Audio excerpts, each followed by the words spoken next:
નમસ્કાર મિત્રો, ગુજરાત પોલીસ ભરતી 12,472 ખાલી જગ્યાઓ સીધી ભરતીથી ભરાશે.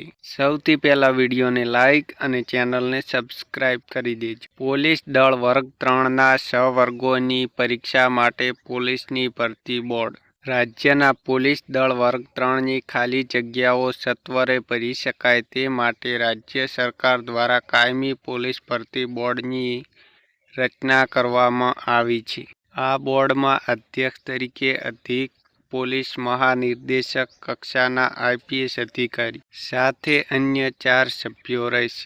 આ બોર્ડ દ્વારા બિન હથિયારી સબ ઇન્સ્પેક્ટરની 472 જગ્યાઓ, બિન હથિયારી કોન્સ્ટેબલની 6,600, હથિયારી કોન્સ્ટેબલની 3,302, કોન્સ્ટેબલની 1,000, જેલ સિપાહીની 1,013 તેમજ જેલ સિપાહીની 85 જગ્યા, કુલ મળી 12,472 જગ્યા સીધી ભરતી ભરવામાં આવશે.